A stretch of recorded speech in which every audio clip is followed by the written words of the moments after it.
All right, y'all, it is hump day, Wednesday. Welcome to Spilling the Anxiety. I am exhausted, and by some stroke of luck, my son was asleep when I came home from work.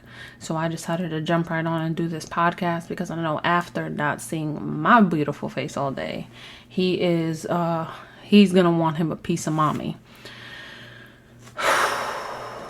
This is now day 3 on the job. I'm really trying hard to stay committed to this. I'm actually really happy that I don't have a following yet.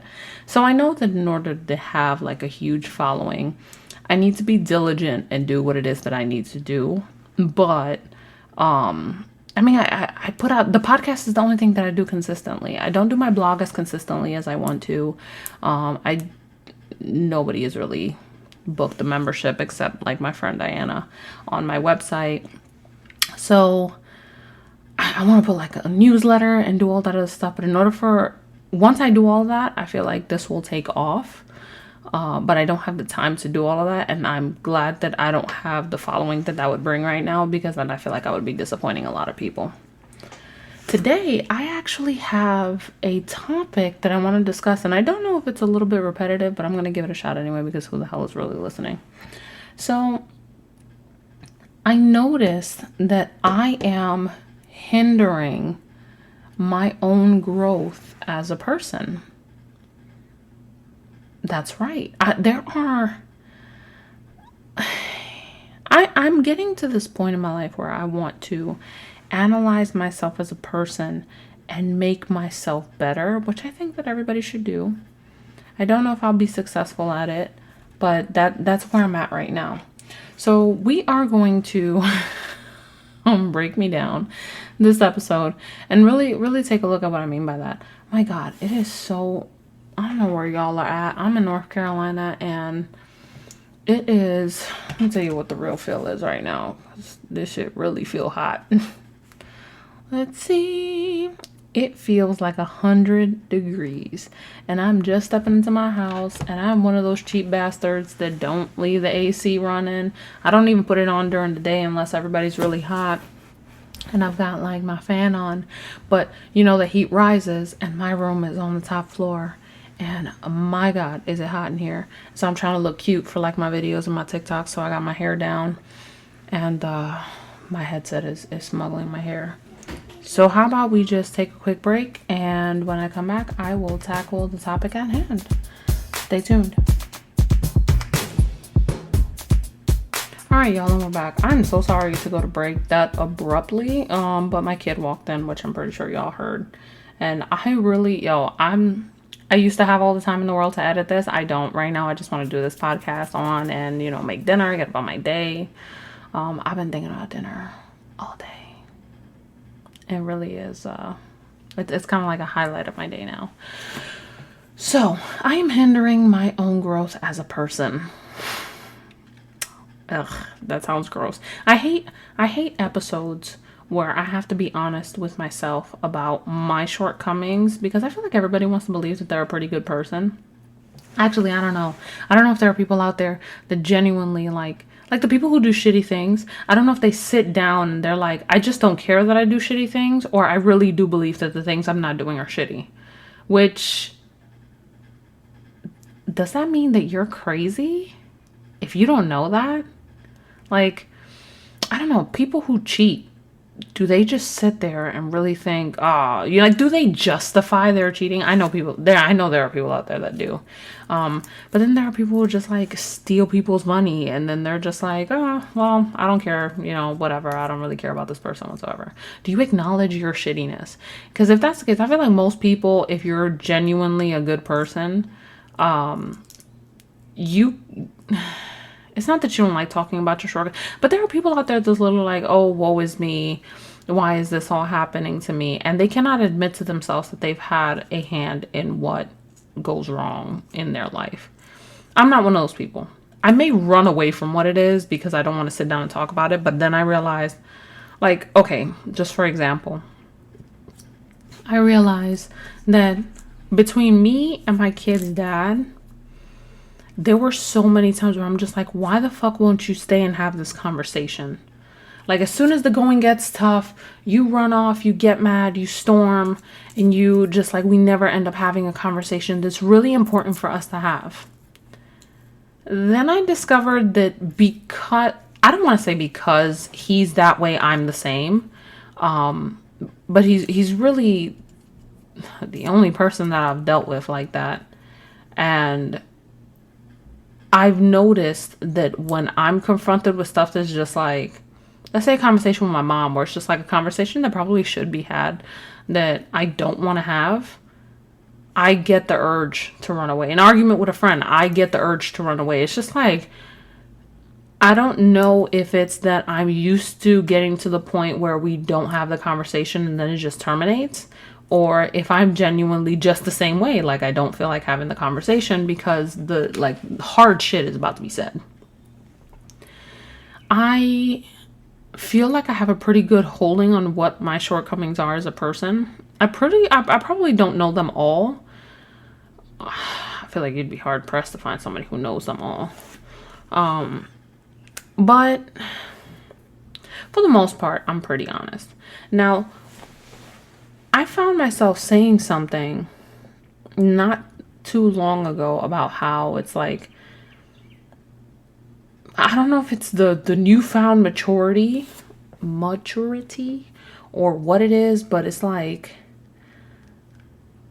I don't want to argue about things. I've realized that there are just some things that I will never get my answers to. That doesn't mean I don't want my answers. It just means that I've realized that they're not. And maybe you can call it complacent, that I'm giving in to the way that other people decide that they want to fuck with my life. But it genuinely is just like, you know what? It's not worth it. If I've got to fake the funk to be happy, then I'm just gonna fake it, because it's not worth it having this conversation with you. It's not. I recently came to terms with the fact that after a very long game of like cat and mouse, there is just no future for me with anybody.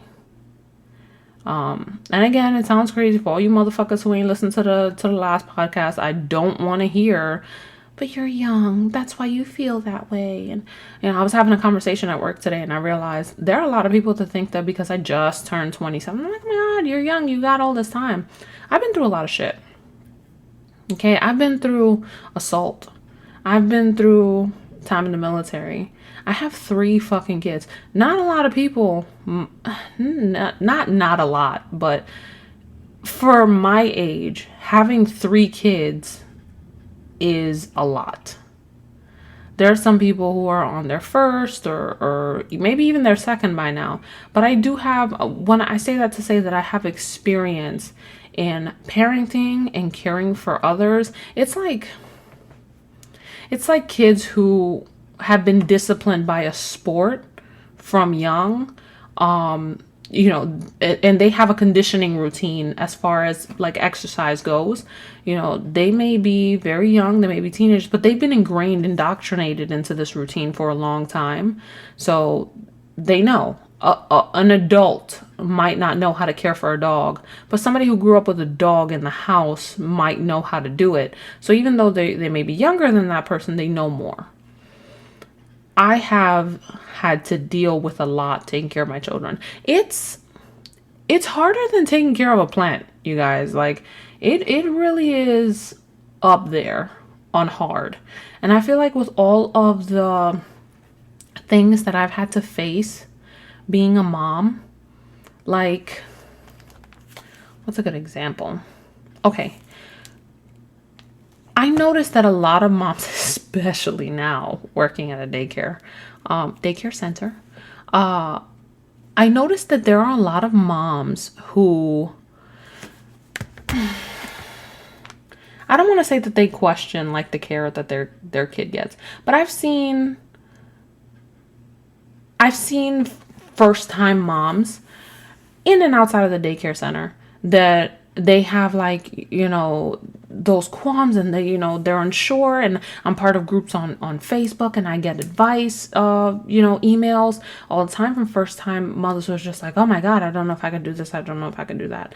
The long-standing joke about, you know, when you, like on your first kid, you're really super strict, but by like the third, you would have a goat. By like, you know, after a few down the road, you'd have like a goat watch your kid. It's true. There are a lot of things that I'm not nervous about because I've been through it. Like, and this is not, please, nobody like sacrifice me at the fucking stake. The lady that I work with, she's expecting. Now, this is her third kid, but she had, her first was a double pregnancy, a multiple, like twins. So this is technically her second pregnancy, and it's been a while. Man, I've had 3 pregnancies back to back, and I still had to look back and remember, like, shit, is that okay to do while I was pregnant? So I understand that it basically feels like the first time. She was like, did you eat turkey when you were pregnant? Fuck yeah, I ate turkey when I was pregnant. What do you mean? And she's like, you're not supposed to. And that's, I know that. They say that you're not supposed to have cold cuts without, like, heating them up because of listeria or something like that. I fucking ate cold cuts. I ate medium rare steak while I was pregnant. I don't know if I had soft cheese. I ate cheese. There were things that I ate that they recommend that you should stay away from. That's just, I fucking ate it. Whatever. My first pregnancy, I was very like, oh my God, I don't know if I can have this. I don't know if I can. By my third, I was just like, man, I could probably go out and, you know, be a member of like The Walking Dead and my kid would still come out okay. I didn't actually, for a large chunk of my pregnancy, I want to say maybe like 5 months, I didn't receive prenatal care. And my son turned out just fine. Okay, if anything, he's probably smarter than some of your kids. Okay, he's big, he's tall, he's thriving. But today I was talking with somebody and, you know, she was like, you know, I found myself saying, like, there are some things that just, some people would write me off and say, oh, well, you know, you're young. You don't know about that. You're young. You still got time to, you just feel that way because you're young. Like, as if I haven't gone through shit. And it's like, no, bro, I've been through shit. Okay. I've been through things that I wouldn't wish upon other people. And parenting 3 children and getting them successfully to where they are is a lot of fucking work. Okay? Just so you know, my kids are very healthy children, very polite. They have manners, and they use words that most 10-year-olds don't know. Okay? I have put in work into my children. So for you to tell me that I'm too young because okay? For those of you that didn't see that, I was sticking out my finger. To put in that kind of investment into your children is a lot. And it takes patience. It takes maturity. It takes care. And there were plenty of times in my short time parenting where I've had to sacrifice things that the kid in me didn't really want to in order to give my kids what they needed. So absolutely nobody on this earth can tell me, oh, but you're too young to feel that way. And you're too young to know what this is like. Trust me, when you hit 30, it's going to be different. No, I mean, maybe it is, maybe it isn't. I feel now that I have a different sense of maturity than I did a couple of months ago. That's called growing as a fucking person. That's not called, you know, that's not anything else. If I deem something for my life or say that this is how I feel right now because of the experiences that I've been given, because I feel like there's very fucking little left to go through. Why are you the person who's going to tell me that I'm too young for that? I probably know more than you do, Susie, because I've been through quite some shit. So I don't want to hear it. I don't. I will not let anybody tell me anything about anything. I can give a lot of people parenting advice at my young age. It's for some reason, like, not for some reason. In a lot of cultures, and even today, age is associated with wisdom. But it is my experience that there are some people out there that are fucking 45 and don't know shit. Don't know shit about shit. But I can sit there and I can tell you, like if a 40-year-old woman came to me right now and she was on her first pregnancy and she asked me for advice. Yes, I'm younger, but I can give her a lot of advice because I've been through just about not every parenting situation. Hold up. Let me reel that in. I have been through a lot of parenting situations, school age and down. Let's say toddler and down, because my oldest just turned school age, that I can offer advice to someone else on, breastfeeding, birth itself, the newborn days. I was telling this chick today that she's on her second pregnancy. I was telling her, I'm like, listen, I know it seems crazy right now, and I know that you're about to have what feels like a lot of kids on your hands, but once you get past that first year hump, this is it, bitch. You made it. Like, yeah, it doesn't mean you have to stop parenting your kid, but it's the neediness is gone. I'm not gonna lie, my toxic trait is that now working as an infant teacher with like 8 or 9 babies a day. I'm talking about babies, like all are under a year. Part of me is like, damn, I don't know if it's that I've done a really good job parenting or being a mom, or that I'm just toxic, but I think I could do this again. Now, especially now that my kids are over that year hump, I'm just like, shit, I could do it again. But then again, like if I got pregnant again, I would be so deep in denial that I would repress the memory of taking the test, and I would legitimately walk around here being pregnant as shit, not telling a fucking soul. You expecting? No. I could be crowning and they would ask me how far along I am, and I'd be like, what do you mean? Absolutely not. And I would dissociate completely until I had to deal with it up front.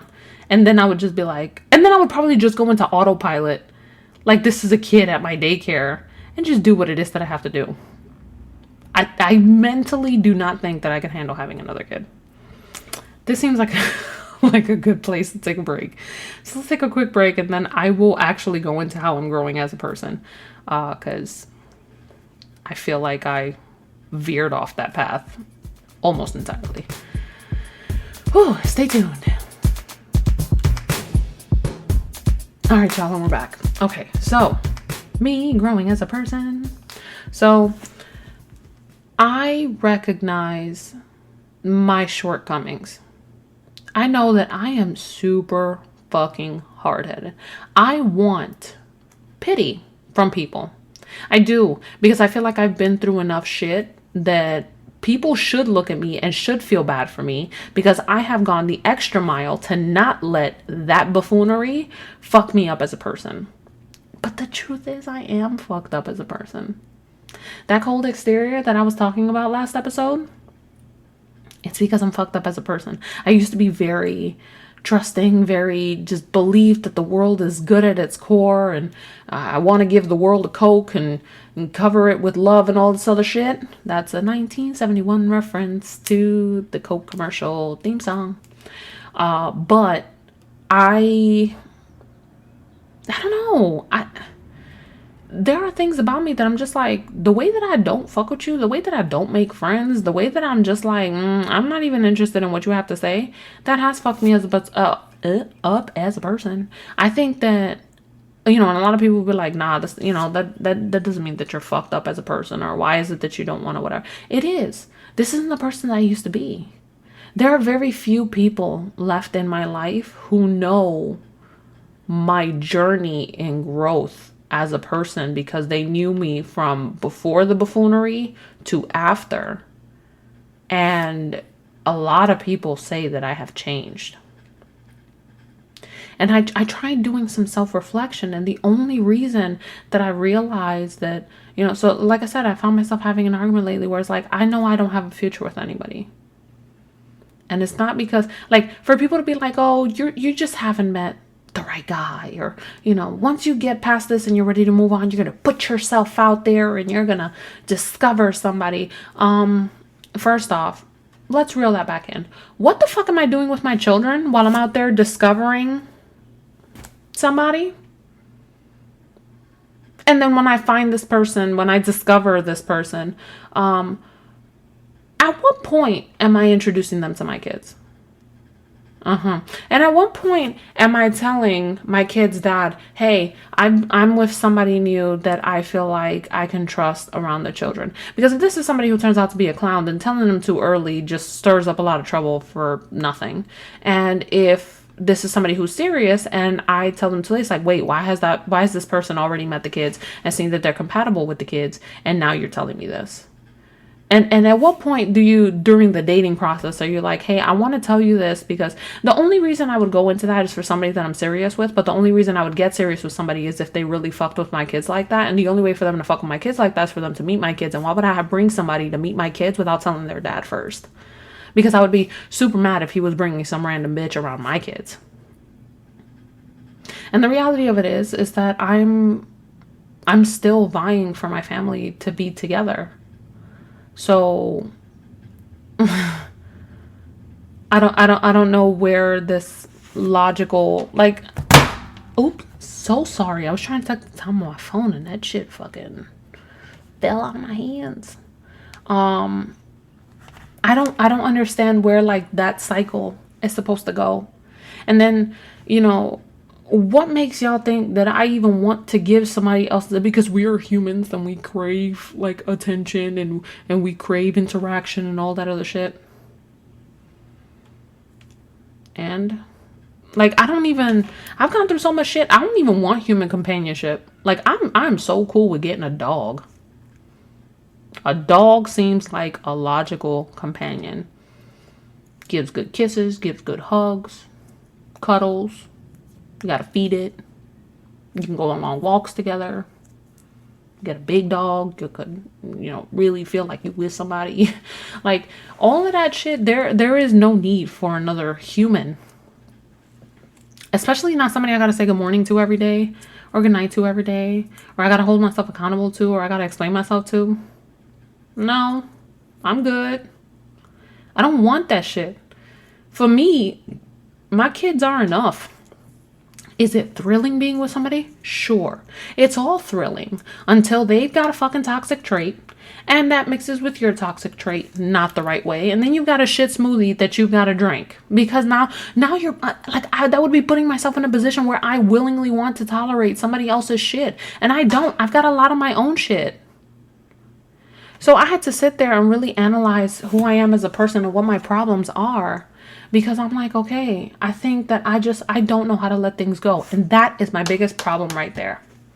Aside from me being self-conscious and feeling like I'm not enough. See, like the saying that, people don't like reassuring other people. Or maybe it's just toxic people that don't like reassuring other people. But to some point, you're just like, somebody who thinks of themselves as unattractive or not enough or any of that stuff, that in itself is unattractive. Like that lack of confidence, being nervous all the time, thinking that you're not enough all the time. It's not an attractive trait. It really isn't. Because then that means all the time you're going to compliment me, you're going to say something nice, and I'm just going to sit there and act like I don't deserve it instead of genuinely being wowed and amazed by your thought in me. Aside from that not being enough, I can't let go. I have this need. And I don't know where it stems from. I have this need to know everything. Even shit that really isn't my business, although what is my business and what is not is subjective. Because while some people might not think that there are some things that are my business because it does affect me, other people may be like, nah, it is your business, which I'm some other people. Okay, I think that shit is my business. Very rarely do I ask for shit that's not my business. But then it's also like, why do I have to operate in a relationship where shit is only need to know? Like, I'll sit there and tell you about fucking Shonda at work who blah blah XYZ, like pillow talk. I'll tell you about my day. I'll tell you about my friends. I'm like, yo, you'll never believe what this bitch told me. And I'll sit there and I'll tell you my gossip and I'll tell you what's going on in my life. I'll tell you what happened at fucking Walmart because I just want to share my day with you. I want to share who I am as a person because the things that pertain to you are not the only things that make me a person. There's more to me than just you. the shows that I like, the stuff that I like to do. And then I realized that in this relationship, it was all the things that I like to eat were the things that he liked to eat. When it was like, hey, what should we eat? I instinctively thought about the things that I know he would like to eat. I'll be like, well, what do you want to do? When we watched TV, I only watched things that I knew he would like to watch because I was being considerate for my partner. When I go to the supermarket, I pick up all of his favorite snacks. Do I pick up anything for myself? No, not really, because I know I need to lose weight. But I pick up the things that I might not even personally eat. And as a matter of fact, I don't even eat any of his snacks. They are exclusively for him. I don't even touch them. Everything about me became the things that he liked. But there's more to me than that. There's more to me than the stuff that you like to eat, the stuff that you like to do, the stuff that you like to watch. And I lost that part of myself because honest to God, now without him, him being over there and me being over here, when I have to sit down and think about the stuff that I want to watch, that I want to do, I'm stuck. So I share all of this about myself with my partner because I feel like I want you to know every part of me. But for you to turn around and think that the only things that I should know about you are the things that are my business, for me to actually be scared to ask you stuff because you're going to turn around and say, that's not your business. We're sharing a life together. Excuse me for how crude this is going to sound or how crass this is going to sound, but you play in my box, okay? You get intimate with me. You put your tongue in my mouth, okay? You explore the deepest, most intimate parts of me, and I do stuff with you that I would never do with anybody else. I still have not farted in front of this man on purpose. That's just never going to happen. I'm not one of those people that feel like it's okay to take a shit in front of your partner. No. But he's seen me give birth. And that is not pretty. Okay? When I want to scratch my ass, when I want to sit there with my legs open, just chilling, hanging out, when I want to shower, this sounds crazy because not a lot of people would think it's intimate, but when we're taking a shower together and I'm cleaning my asshole in front of you, bro, that's intimate. To me, that's intimate. So for me to be doing all of this stuff with you and to be like, hey, you got $20, because I don't borrow money from nobody. Correction, I will borrow money. I don't take money from anybody.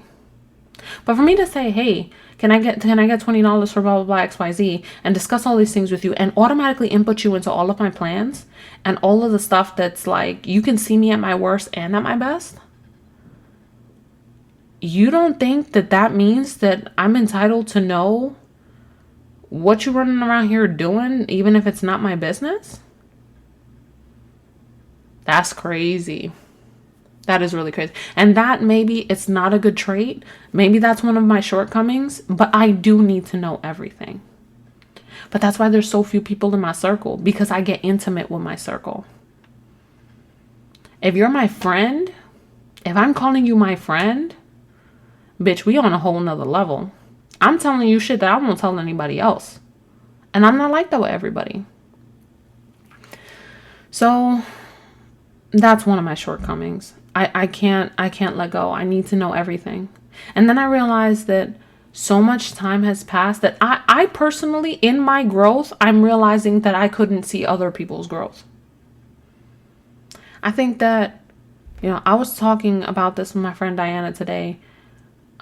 We both share the sentiment that for our family, we would do anything, including forgive all previous excursions that the men we had children with made.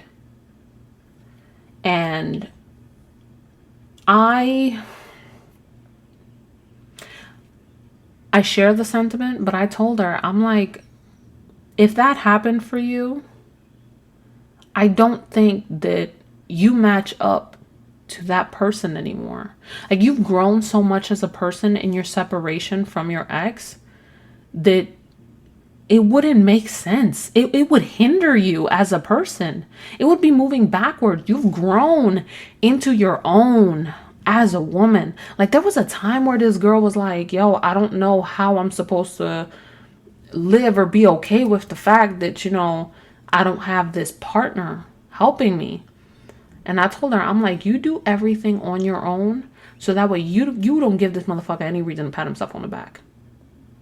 You need to learn how to thrive without it, because there are people out there that don't know what they're going to do without somebody else. I want to be able to live without you. I don't want to live without you, but I want to be able to, if push comes to shove. She's grown, and I'm so proud of her.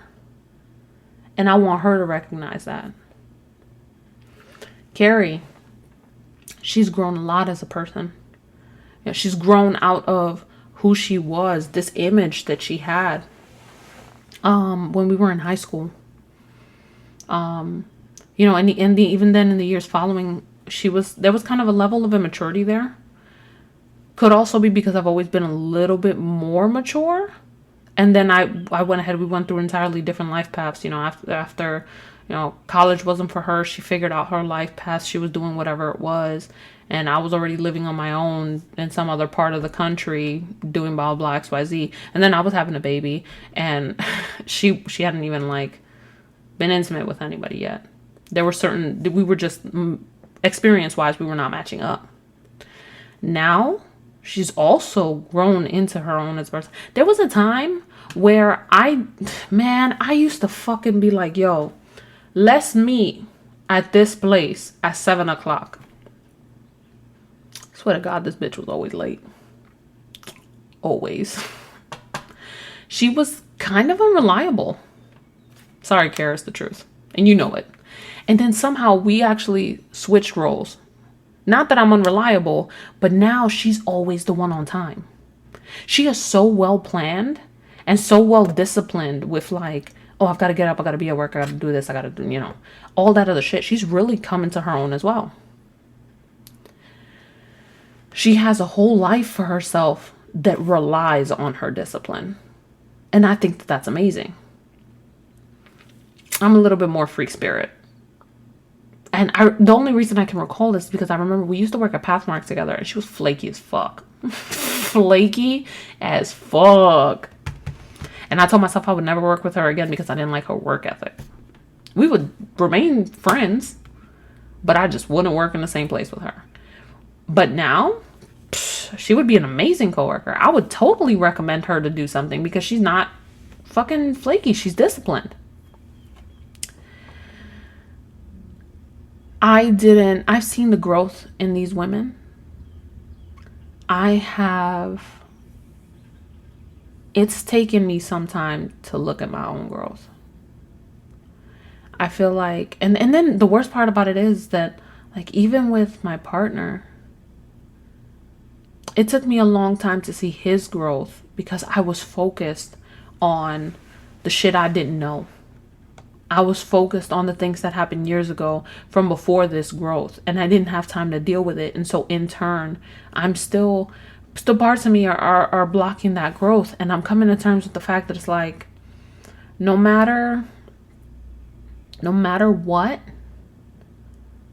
I don't think I'll ever be able to move past, it's going to take a lot for me to move past that person he used to be and trust that there are things, you ever just been with somebody so long that it's oh, they would never do that. They would never do this. They would never do that. I know I reference Law and Order SVU a lot, but it's people with their children. They're oh, so-and-so would never do that. But it's because you haven't realized that your kid isn't a kid anymore. Yeah, they're a kid in the sense that they're a teenager, but being a teenager, there's a lot of space to morph. There's a lot of experiences happening. You are changing as a person. And I feel like your parents don't see that now, you're becoming a young adult and shit needs to change. But you're still holding on to this, this little girl with the teddy bear, this little boy playing catch. And it's now little boy and little girl got boyfriends and girlfriends, and you don't know how to handle that. That's where I'm at right now. I'm refusing to see the growth because I feel like I'm still holding on to the person who hurt me and not the person who's in front of me now. And my biggest mistake with that is that I can't see. There was a time where I was just like, yo, you're not helpful at all with our kids. Now he's helpful, but I'm still holding on to the non-helpful part of him that I'm just like, it's still not enough. It's still not enough. It's still not enough. But it's like, it is. It's just part of me is still mad about who you used to be. I refuse to accept that this is the person you are now because for a long time I knew that other person. I don't know. Maybe it's stupid. But that is those are my shortcomings as a person. I want to be happy and I want to move on and I want to embrace and accept this new chapter, and I can't. I can't because I'm still hung up on who you used to be. I'm still hung up on, I mean, I guess this podcast kind of reads as an apology letter to him for not being able to see the person that he is now. But it's like, the fuck does that do for me now? I turned into a different person that I don't like because of the person you used to be. The person that I used to be was waiting for this person. The person that you're trying to be now. And so you went ahead and you killed her with the old person. You became who I wanted you to be. And I became somebody who can't accept that you're this person. I know that was a lot to follow, but there it is. I really don't want to take a break and then come back. I really just want to wrap up. But maybe I'll elaborate on this on Friday's episode. But those are just like my thoughts for today. I don't know how to accept. Like, part of me is trying to heal. I'm trying to accept things accept the things that I cannot change. That's like a mantra from like the Bible or from fucking Alcoholics Anonymous or something like that, right? I'm trying to accept things that I cannot change, but because I'm the kind of person that needs to know everything, I'm finding it really hard to do so. But he is a great person. He's so much better now. So much more responsible. There's a clarity. But there's still a lot of things that I don't like. There's still a lot of things that pull me back to that person that he used to be. And I'm mad at that person. I don't know. I don't know how to fix this, and I don't know how it's going to affect my happiness moving forward. I just really hope that I change again and I mold into this person that becomes more accepting. And maybe that's the part that comes with age. Being accepting. But right now I'm just this bitter shell of a fucking woman who I'm trying so hard to move forward and go with the flow and be happy, but I'm not, because I cannot accept the things that I've given up.